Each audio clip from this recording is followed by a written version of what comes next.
Shortly after release in 2006, the Nintendo Wii began to thrive on casual gaming experiences that brought the whole family together. And why not? That was Nintendo's sole intention with the gaming console, by creating a controller that resembled a television remote for ease and familiarity, and utilizing less powerful hardware to keep the price point affordable. Largely, this worked out in the Big N's favor, as the Wii went on to be a monumental success. Yet many hardcore gamers were put off by the Wii for those same reasons. The controller was deemed gimmicky by large crowds, the graphics were mostly considered uninspiring for even the biggest titles, and casual games lacked the high-end appeal that other titles on the Xbox 360 and PS3 had at the time. Developer High Voltage Software saw the hardcore gaming audience as untapped potential for the aspiring Wii. A studio that had made its name creating mediocre ports and licensed games to little fanfare, High Voltage took on the task of delivering a AAA hardcore experience to the plucky little platformer with the Conduit, a first-person shooter that blended the over-the-top action of the Call of Duty franchise with the sci-fi plot of Halo, with responsive motion controls and impressive graphics to boot. The game was ambitious for sure, but was it any good? Prior to release, the hype for the title was stoked, but afterwards it came and went with nary a whimper. The game never broke the 1 million units sold threshold, despite being a top-tier exclusive. It did well enough to garner a sequel in 2011, though that faded into even further obscurity. Was the Conduit a tale of a studio biting off more than it could chew, or a misguided gem that became lost beneath the Wii's rubble?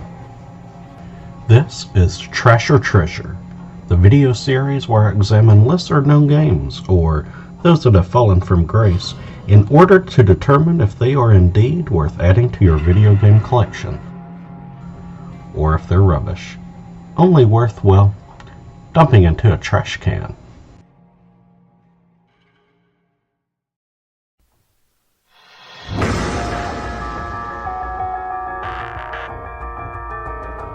In The Conduit, players control Secret Service agent Michael Ford, who is tasked to sabotage a terrorist cell growing within Washington, D.C. that threatens the lives of the president as well as the general public. Part of his mission entails retrieving the experimental device, the All-Seeing Eye, or the ASE, which holds within it the secrets of an alien invasion that threatens all of Earth. After recovering the device, Agent Ford is betrayed by his advisor, the enigmatic John Adams, and Ford is left for dead, so as to keep his secrets safe. Ford is proclaimed to have died valiantly to save the life of the president, yet he is actually rescued and recruited by the very terrorists he had set out to stop. Ford learns that the Secret Service and other government bureaus are funded by the Trust, a mysterious society ran by John Adams, and operates not unlike the Illuminati. Ford's mission then becomes clear: stop the Trust from utilizing the alien technology and from taking over the world. The plot is a bit complicated for a shooter, but it's relatively easy to follow in the short cutscenes that occur prior to a mission. Few instances of radio chatter forward the story along during gameplay, but for the most part, the star of the show is the excellent gunplay and not the story that is equal parts James Bond and Men in Black. When done right, the Wii Remote is an incredible tool that improves gameplay rather than hinders it. Sadly, this doesn't happen often enough for the console, but High Voltage capitalizes on the motion controls better than most developers out there. It's easy to pull off headshots while in the middle of a sprint, or wipe out a handful of murderous soldiers from the safety of cover using these precise controls. The Wii Remote allows for the action to stay fast and chaotic without becoming too overwhelming, and that's always welcome in the first-person shooter genre. Tossing a grenade also utilizes motion controls, and this too feels natural. Moving the nunchuck of the Wii controller sends a grenade flying where the reticle is positioned. It takes a little getting used to, but before you know it, you'll be dropping an explosive into a group of huddled enemy soldiers and sprinting to your next objective, dodging gunfire. Melee attacks don't feel as intuitive, however. This is largely due to the fact that it uses the remote portion of the controller, which is tied to aiming, and thus after thrusting it forward to hit an enemy with the butt of your gun, it can be hard to regain your bearings. I typically saved melee attacks for desperate situations or when I was alone, as it became far too easy of a target afterwards and often had no idea which way I was facing.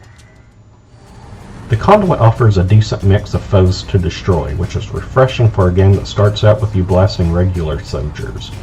It doesn't take long for the soldiers to equip themselves with more impressive weaponry and armor, and even sooner for the otherworldly menace known as the Drudge to make their presence known. These aliens are super soldiers compared to their human counterparts, soaking up much more damage and wielding much more devastating weapons. They also come in many different varieties. Aside from the standard soldiers, you also have those that fly and can pick you off while you hide behind cover, smaller foes that rush up on the player and initiate a kamikaze-like explosion, and even tankish brutes that must have numerous parts of them destroyed before they ever truly are defeated. The Conduit employs Call of Duty's classic never-ending respawn system that makes battles feel frantic and urgent but updates it to good effect. In most older Call of Duty games, enemies would keep appearing until the player reached a certain checkpoint. Especially in the World War II series of games, this helped mimic the trench warfare that made the European campaign so deadly and severe. Here, enemies pour out of portals that they have set up on the battlefield, and the player must fight through their hordes and destroy these portals to prevent their prolonged assault. What's even more is that smaller enemies will continuously hatch from small egg sacs in some levels, forcing the player to hunt these down or else be under constant threat. Fortunately, the Conduit offers a bevy of weapons to help eliminate this enemy assault. Weapons are split into 3 categories, each with their own type of ammunition.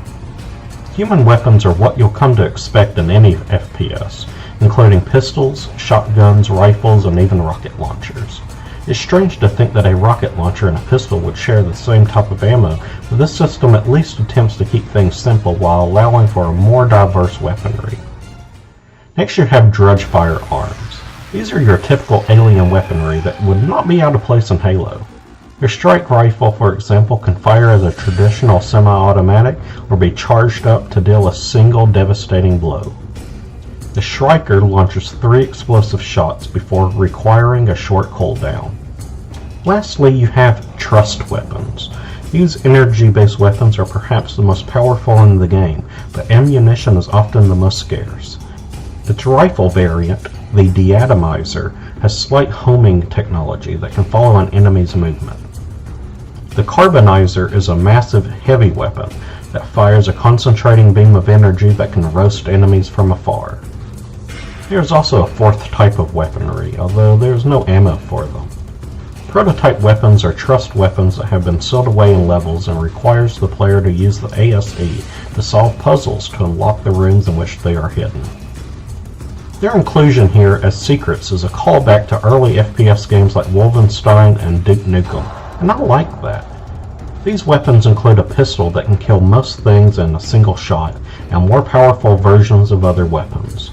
At first I found these weapons to be cool additions to the game, but when you can only hold on to 2 weapons at a time, I found holding on to one with very limited ammo to be more of a hindrance than anything, and largely ignored them. For the most part, the Conduit is relatively easy thanks to the spot-on controls and powerful weapons in your arsenal, but it does contain its share of difficulty spikes. In the 3rd level, for example, the player has yet to obtain their power armor that lessens damage and enables healing over time, thus you're at a serious disadvantage when the Drudge launch their first major attack. Most players haven't learned how to deal with this new alien enemy and how to stop their strategically placed portals that they keep coming out from. Thus it's very easy to get overrun. It was during this section, and one towards the end, that I regrettably had to turn the difficulty down from hard to normal, just to have any hope of progressing.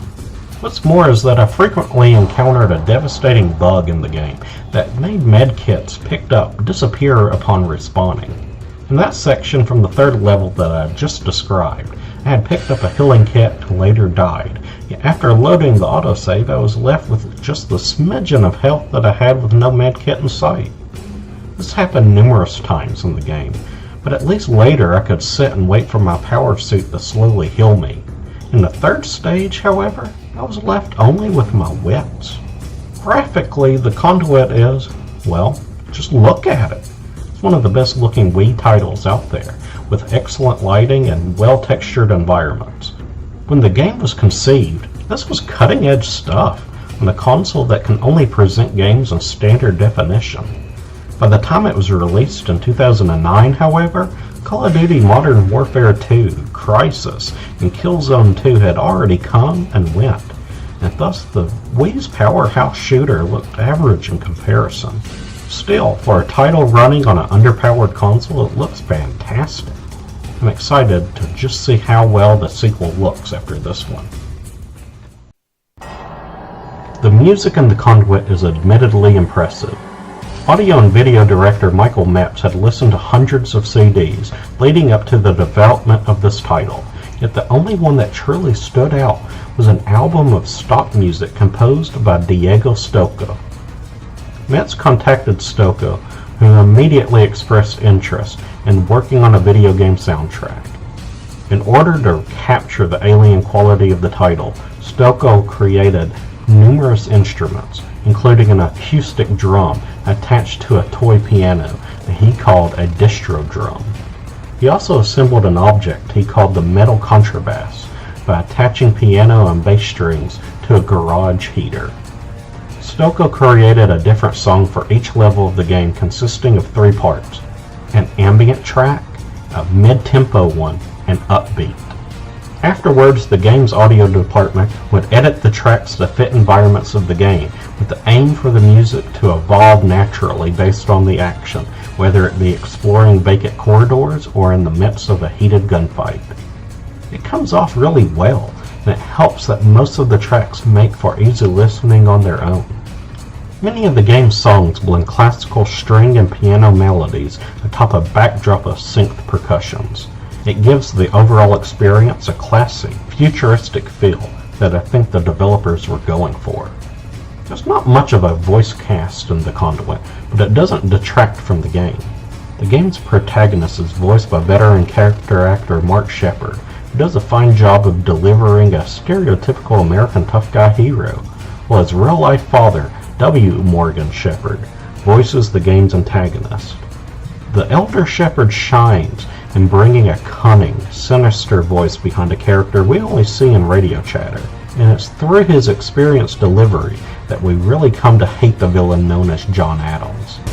Oh, I will make sure the President knows that you died a heroic death battling the first wave of the alien invasion. Goodbye, Mr. Ford. TV's Hercules, Kevin Sorbo, also lends his talents for the role of support character Prometheus, and Sorbo does an alright job. His voice is a little distinctive for me to separate him from his Hercules identity even 20 years after the fact. Disappointed! As for the alien Drudge, I have to say they sound exactly like the Covenant aliens from the Halo franchise. Seriously, there are times when I thought they had ripped the voices straight out of the Grunt and Elite's mouths. Just take a listen.